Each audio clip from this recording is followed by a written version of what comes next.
The night before my wedding, I spoke with the version of myself from 5 years ago. When the me from 5 years ago learned that I was about to marry Willow, he was full of longing for the future. I poured out to him all the grievances I had suffered over the years with Willow. The Willow who once loved me had long since changed her heart. Now, in front of others, she only called me a social climber who used schemes to marry upward. The expectation in the eyes of my past self collapsed, and he fell into silence. After a long time, he finally spoke. I won't love her anymore. The trajectory of our encounter was altered. 5 years later, I completely disappeared from her world. Later, she asked everyone, only to find that no one knew her husband George anymore. Chapter 1. Willow and I were about to exchange wedding rings when Makoto, dressed in a sharp white suit, walked in and interrupted the ceremony. Everyone's gaze shifted toward him, and the sound of whispers buzzed through the crowd. The delight in Willow's eyes was overflowing. She released my hand and quickly walked up to him, as if he were her true groom. Makoto, you're here. Her voice carried a gentleness I had never heard before. Just moments ago,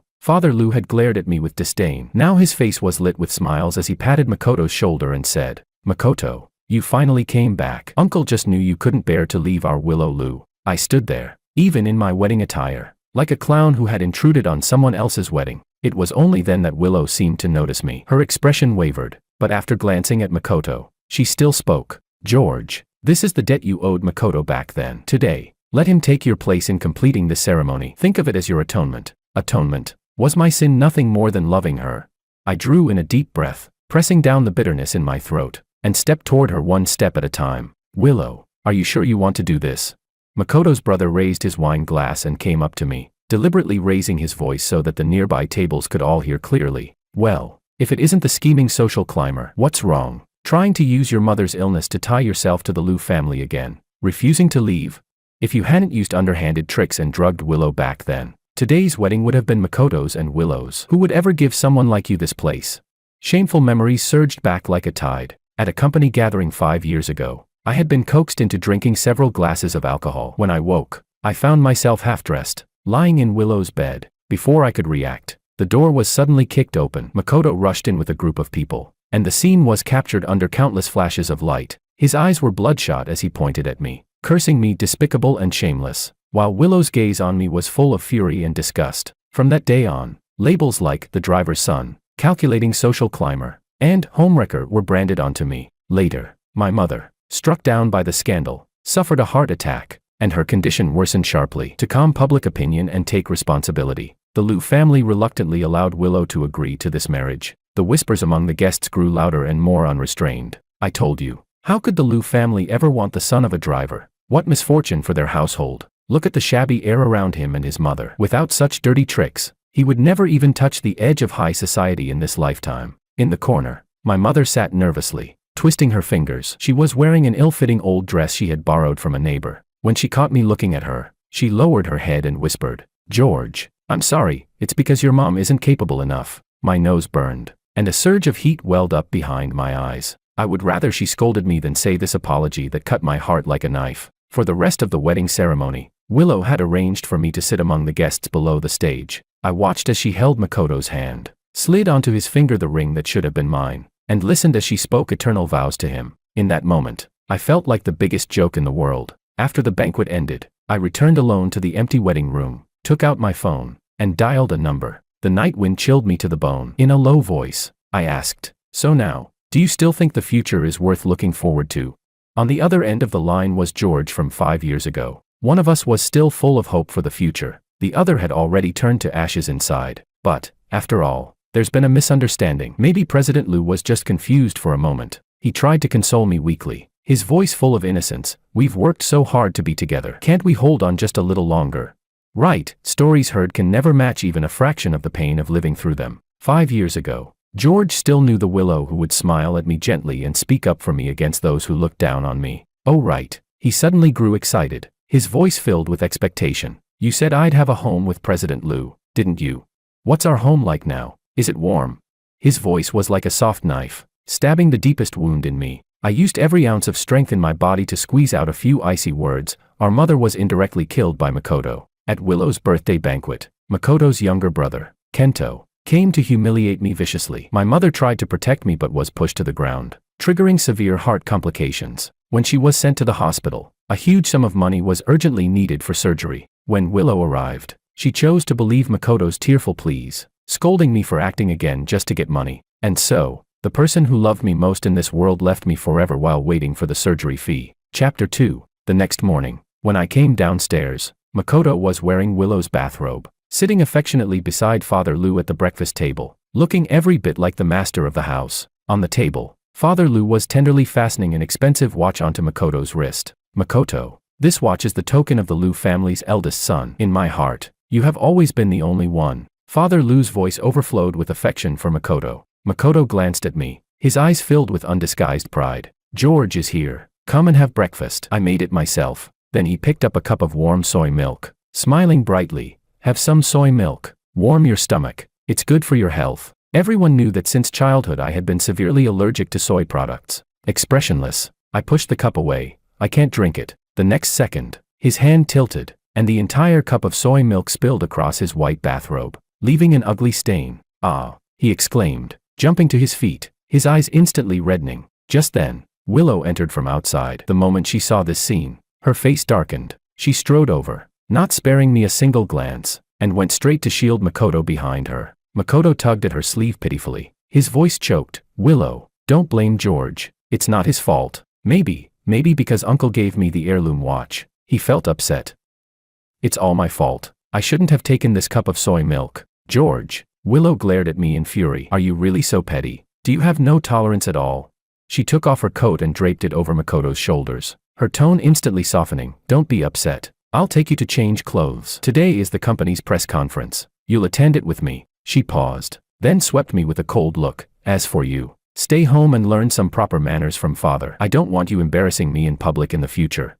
I was left alone in the empty dining room, like a criminal awaiting judgment, listening to their intimate laughter as they went upstairs. My heart sank little by little into the abyss. In the afternoon, I numbly turned on the TV. The financial channel was filled with news about the Lou Group. At the press conference, Willow stood side by side with Makoto, a handsome man and a beautiful woman, like a perfect couple. A bold headline scrolled across the screen: "Lou Group's future president's husband makes his first public appearance, 5 years of longing finally rewarded." The accompanying picture was from yesterday's wedding, showing Willow with Makoto in his white suit. Meanwhile, I had been photographed sitting among the guests, my expression desolate. I was her legal husband, yet the one at her side in the ceremony was not me. Makoto's social media account immediately liked and reposted the news, and the comments section erupted. "George's dream of marrying into the rich is shattered. Scheming social climbers deserve this ending."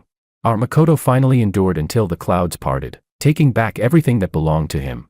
On the phone, George from 5 years ago was still trying in vain to defend her. They must be making it up. How could President Lou ever? How could she not? I cut him off with a bitter laugh. "Let me show you what the President Lou you love is really like." I had him ask a mutual friend to open Willow's WeChat posts, the ones she had blocked me from seeing. She hides them from me, posting sentimental words like, "If I could go back, I would never let go." Now do you see? Every single one of them is about Makoto. On the other end of the line, his breathing grew heavy, sinking into dead silence. "But unwillingly," he said again. "But at a friend's party, a video was taken. I saw her get jealous because I interacted with another girl. That expression didn't look fake." I pulled up that video and had him watch. "Look carefully. Her gaze went past you. She was watching behind you, at Makoto, who was pouring wine for a friend. And in that video, Willow had sulked the whole night because Makoto hadn't noticed her. She hadn't even noticed all the glances I cast at her." From the other end of the line came the sound of suppressed sobs. I took a deep breath and said slowly,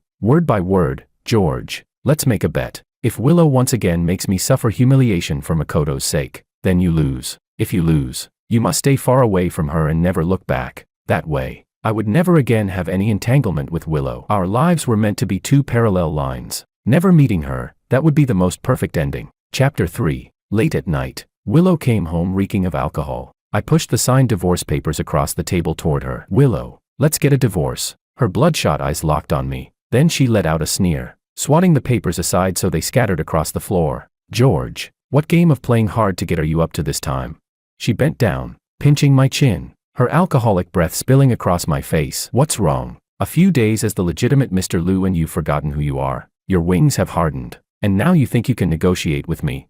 I don't want to live like this anymore. I'm giving you back to Makoto, so you two perfect lovers can finally be together." My voice trembled despite myself. "Don't want to." She let out a cold laugh, then suddenly stood up and kicked over the coffee table. The items on it clattered and shattered on the floor. She grabbed the photo frame from the table, our only picture together, taken years ago to placate her parents, which she had been unwilling to shoot even then. A scheming social climber like you who clawed his way up with dirty tricks, what right do you have to say you don't want? Her voice was full of violent rage. You think I don't know your mother's illness is a bottomless pit? Leave me, and you and your driver mother will be out on the streets begging for food. Before the words even faded, she hurled the frame at me. Instinctively I raised my arm to block it. Glass shards instantly sliced my forearm, and blood surged out in a rush. She didn't even look at me. She only yanked at her tie impatiently, turned, slammed the door, and left me standing in the wreckage. Blood dripped onto the floor, but I felt no pain. I picked up the phone from the table, my voice calm. You heard all that, didn't you? Still not ready to give up. On the other end, the me from 5 years ago was sobbing with despair, still clutching the last straw. But she's always kept a very precious diary. She said it recorded the things most important to her. You've been with her so long, there must be something about you in it. There has to be.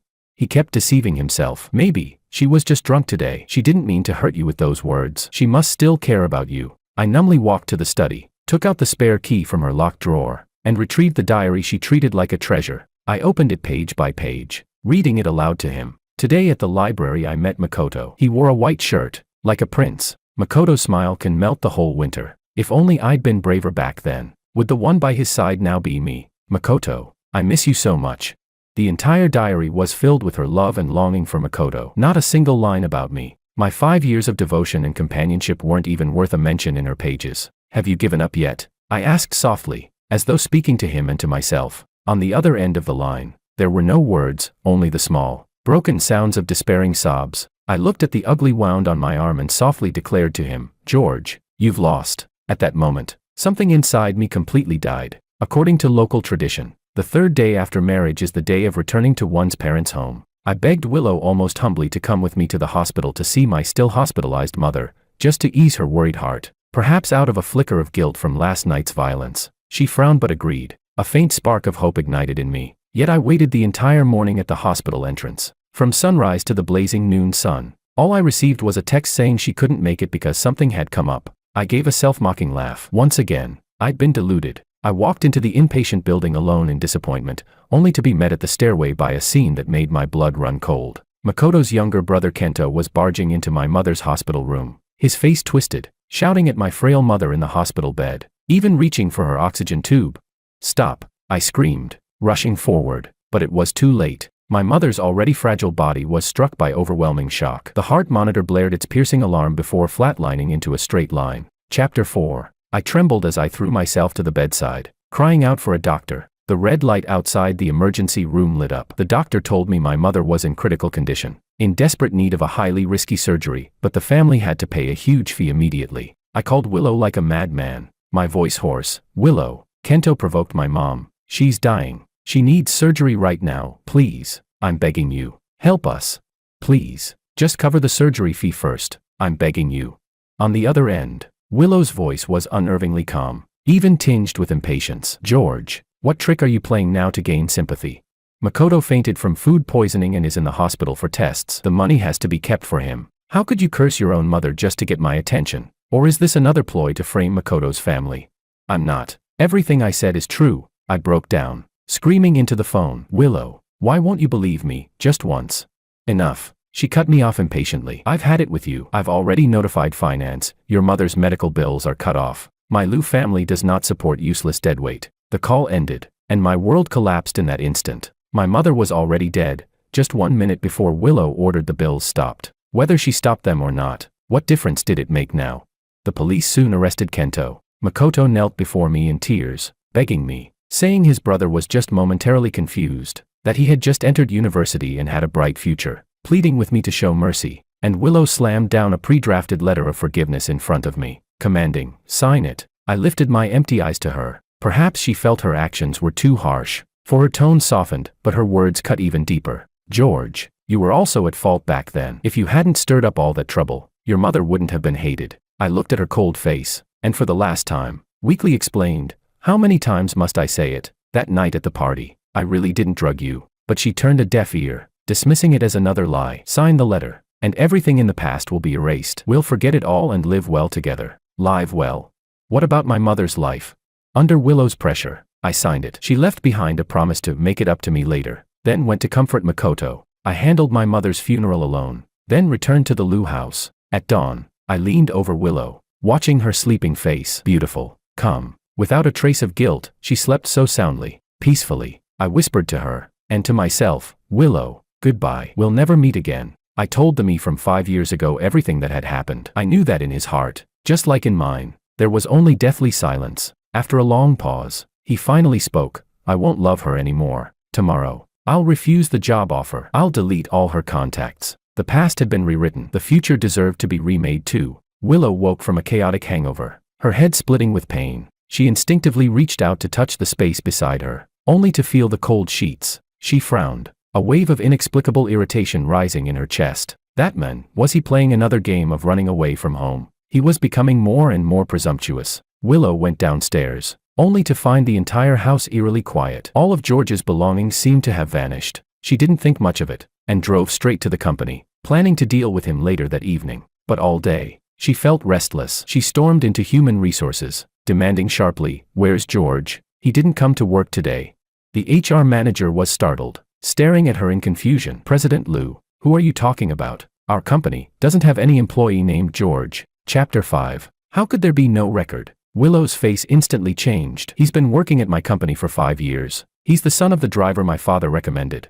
The manager flinched under her shout and hurriedly pulled up every employee file since the company's founding, from executives to interns, turning the records upside down. Finally, clutching a stack of documents, he shook his head nervously. "President Lu, there really is no such person. 5 years ago your father did recommend someone named George, but he declined the job offer on the spot." Willow's mind went blank. Fumbling, she pulled out her phone, her fingers trembling as she searched her contacts. She swiped back and forth several times, but the familiar name was nowhere to be found. She opened her photo album, scrolling frantically for anything related to him. The wedding photo she'd reluctantly taken, the secret snapshots he'd taken of her back, all of it had vanished without a trace, as if George had never existed in her world at all. Willow went mad, using every connection she had to investigate. At last, a simple file was laid on her desk. George, son of the Lu family's former driver, 5 years ago, declined the Lu Group's job offer. Later joined the Su Group 1 year ago, married Anna Su, president of Su Group, currently the husband of the Su Group's owner, father to a 1-year-old daughter. Anna, the woman who, back in university, had been like the sun, always shining warmly on George. The revelation struck Willow like a thunderbolt. She grabbed her car keys and ran out. She followed the address to the home where I now lived. When the door opened, I looked at the stunned, broken Willow outside. I was a little surprised, but more detached than anything. "President Lu," I said calmly. "What brings you here?" President Lu. That title was like a blade stabbing deep into Willow's heart. "George," her voice was hoarse, her eyes bloodshot. You don't remember me." I suddenly smiled, then turned my head toward the inside of the house and called, "Honey, we have a guest." Anna came out of the kitchen wearing home clothes, flowers still on her hands. She walked over, naturally slipping an arm around my waist, then lovingly took our daughter into her arms with a tender smile at me. Only then did she look at Willow at the door, polite but distant. "Ah, President Lu, such an unexpected visit. What can we do for you?" Willow glared at Anna with eyes full of rage, as if she might pounce on her at any moment. I gently leaned my head on Anna's shoulder. "By the way, isn't it time to change the baby's diaper? I think I smell something." From the nursery came the soft babbling of our baby. Anna laughed, kissed my forehead, and turned to carry our child inside. Willow staggered back a step. Looking at this dazzlingly harmonious scene before her, she finally broke down. She rushed forward, grabbing my arm, her voice hoarse and screaming, "George, I'm your wife. We've been together for 5 years. We just got married."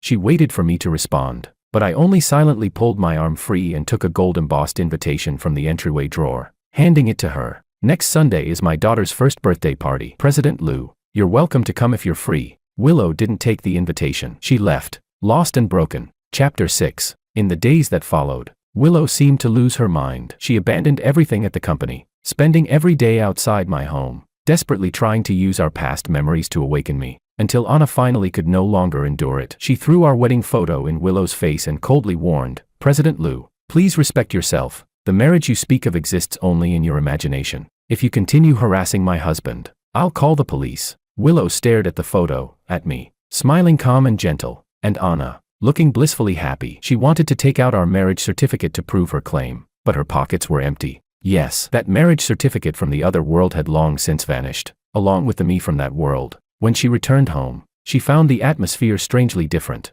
In the past, her father always praised Makoto, calling him refined and gentle, the only suitable son-in-law for the Liu family. But since that day, he never mentioned the Ito family's name again. "Dad, how's Makoto doing lately? Why hasn't he come by?" she asked tentatively. Father Liu reacted as though hearing something filthy. His brows furrowed, his face full of disgust. "Why would you bring up that scheming man? If it weren't for the old friendship I had with his father, I never would have let him go so easily. That kind of man who'll use any dirty trick to climb higher, dreaming of marrying into my Liu family. Impossible." Willow was completely stunned. In her memory, her father admired Makoto endlessly. How could his attitude now be so completely reversed? That night, she drank heavily and fell into a long dream, so vivid it felt real. In the dream, she returned to 5 years ago, to the company gathering that had changed everything. "Because I had rejected the job offer, I hadn't been at the party." Makoto's target had shifted instead to another man, the department manager, who also harbored feelings for Willow. Makoto used the same old tricks, plying the men with alcohol, planning to send him into Willow's room, stage a scene of catching them in bed, and use it as an excuse to discard Willow and fly off with the wealthy heiress he had just started pursuing, whose family background far outshone the Liu's. But he miscalculated one thing. That manager came from a prominent family. He had grown up surrounded by schemes and intrigues, sharp and highly vigilant. Sensing Makoto's overzealous hospitality and ill intent, he pretended to be drunk, but once pushed into the room, he immediately sobered up, recorded Makoto and his accomplice's conversation on his phone, and called the police. With the police involved, the matter couldn't be hidden. There was witness and evidence alike. Makoto's plot to frame Willow, just so he could abandon her for a rich girl, spread like wildfire overnight,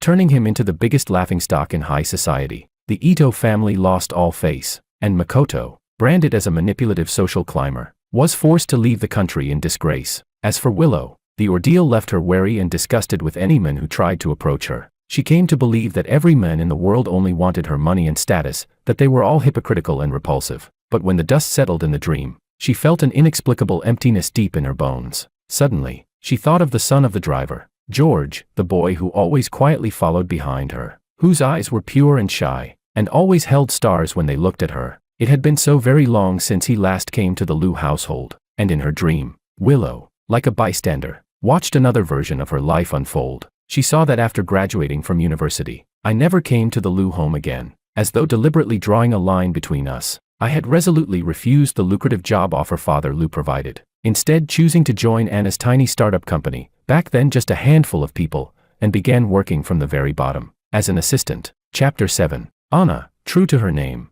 as warm and bright as a piece of jade, had stood unwaveringly by my side since university. She knew my inferiority and sensitivity. She also knew of the silent, hidden love I buried deep in my heart. Anna never exposed it. Instead, she warmed my frozen heart little by little with her actions. She remembered my birthday. She cheered for every small progress I made. When I worked late, she quietly delivered hot meals to me. In the dream, Willow clearly saw the day Anna proposed to me. The sunlight was perfect. Anna looked up at me with sincere eyes. "George, let's forget all the things that once made you unhappy. From now on, let me be the one to love you. Let me be the one to protect you. Will you let me?" My eyes brimmed with tears, but I smiled and nodded heavily. Together, they started a business, fought side by side, and grew that tiny company into something strong and vast. They married, had children, and lived a life that was poetry. Willow woke from her dream with tears already streaming down her face. Two sets of memories, two different worlds, were colliding, tearing, and merging violently in her mind. And she finally understood, everything I had said was true. She remembered that in the other world, when my mother was gravely ill, I had knelt before her and begged, but she had looked down at me with a cold face and said, "This is the retribution you deserve." She remembered that when my mother lay dying in her hospital bed, clinging to life, she chose to cut off the life-saving surgery fees and medical expenses, just because Makoto had suffered a trivial bout of food poisoning. Again and again, I had turned to her with my last shred of hope, powerless, trying to explain, and again, she stubbornly and contemptuously dismissed everything as my lies and schemes. She had personally destroyed the boy who loved her more than anyone else in the world, and indirectly caused the death of the kind, humble mother who only ever wanted her son to be happy. "George, I'm sorry. I'm so sorry." The pain tearing through her chest nearly ripped Willow apart. She wished she could go back, strangle that stupid, cold-blooded, wretched version of herself. Overwhelming regret and sorrow crashed down on her like a drowning tide, submerging her completely. Willow curled up in bed like a lost child, releasing muffled sobs of anguish. She turned all her fury upon the Ito family. By then, the Ito family had already been weakened, their vitality drained by the infamous scandal years ago. They had barely survived with Liu family support, granted only for the sake of old ties. Willow's revenge was swift and absolute. She pulled every investment from the Ito family, and united with other business partners to impose total commercial sanctions on them. Within a month, the Ito Group's capital chain collapsed, and they declared bankruptcy. In the business world, no one dared cross her. Makoto came to her in tears, begging her to show mercy for the sake of their past. Willow looked at his pitiful face and only felt sick. She remembered my mother, dead because of him in the other world. Her eyes went cold. Past feelings. She let out a chilling laugh, kicking his hand away. Between you and me, there's nothing left but hatred. Willow showed no mercy. She handed evidence of the Ito family's tax evasion to the authorities, sending Ito's father to prison. She reported Kento, presenting new evidence of his deliberate attack on my mother years ago. This time, he paid the price. He was sentenced to jail. Willow even tracked down the department manager Makoto had once tried to frame. Together, they exposed Makoto's schemes from 5 years ago, along with the chaotic scandals of his life abroad, blasting everything across the internet. Chapter 8. Makoto became infamous overnight, his name all over the internet, but only in disgrace. An avalanche of curses and ridicule crashed down on him. He was doxxed by netizens, evicted by his landlord, and spat on by passers-by. In the end, even his own desperate family cast him out, leaving him homeless in the streets. After doing all of this, Willow stood alone in her office, gazing out at the countless lights of the city, yet feeling no joy at all, because she knew, no matter what she did, she could never win back the George who had once been filled with nothing but love for her, nor could she bring back the innocent life that had been lost. Her world was already a wasteland beyond redemption. At a business banquet hosted by the Sue Group, I saw Willow again. She had grown much thinner, the sparkle in her eyes gone, her entire being suffused with a lifeless despair. Holding a glass of wine, she walked straight through the crowd toward me, ignoring Anna, who was intimately holding onto my arm. Willow's eyes glimmered with a desperate, almost mad plea. George, I know I was wrong. I truly know I was wrong. Please give me another chance. Let's start over. All right. Anna immediately stepped in front of me, her face icy, her tone brimming with hostility. President Liu, have you lost your memory? I warned you before, stop harassing my husband. I gently patted Anna's arm, signaling her to be at ease. Then I looked at Willow calmly. Willow, I bore the weight of slander and gave you 5 years, but what about you? You let Makoto cause my mother's death, and then forbade me from seeking revenge. On what grounds do you expect me to forgive you? For the last time, I'll tell you this, I'm very happy now with my wife. If you truly feel guilty, then stop disturbing my life. All the color drained from Willow's face, leaving her pale as paper. She staggered back, her eyes filled with inexpressible despair and pain. After that banquet, Willow never appeared before me again. I only occasionally heard news of her from others, or felt her silent gaze from some hidden corner I could not see, until one day, while I was shopping with my daughter, a car suddenly came barreling straight toward us. Behind the wheel, his face twisted with madness, was Makoto. It all happened too fast. I had no time to react, only to clutch my daughter tightly in my arms. But the crushing impact I braced for never came. At the last moment, a figure hurled itself forward, using every ounce of strength to push us aside. Bang! A deafening crash rang out as that figure was struck by the speeding car, flung violently into the air, and slammed onto the ground. It was Willow. Blood spread rapidly from beneath her body. I stood frozen in shock, my mind utterly blank. With great effort, she reached a trembling hand toward me, her lips moving as she used her final strength to whisper, George, can you forgive me? In the next life, can we? In her eyes flickered a fragile, faint light of hope. I stared at her, stunned. This was the last thing I had ever wanted to see, and though I was cold, I didn't want to lie to her. I shook my head, my voice soft as a passing breeze. Willow, the George who loved you died 5 years ago. The man I am now only wishes that in every lifetime to come, we will never meet again. The light in Willow's eyes went out completely. The wail of the ambulance siren grew nearer, but it was already too late. The doctor handed me Willow's belongings, a blood-stained, yellowed old photograph. In it was a moment in the university library, me, secretly watching her, caught by her camera in an unguarded glance. The handwriting on the back had blurred, but faintly, the words, my George, could still be made out. Her assistant told me that Willow had left all of her assets to me, calling it her compensation. I accepted the immense inheritance and donated it all to charity. At her funeral, I sent a bouquet of white chrysanthemums. In the name of a friend, the wind swept through the graveyard, scattering the last of the dust. From then on, mountains high and rivers long, all love and hate were laid to rest.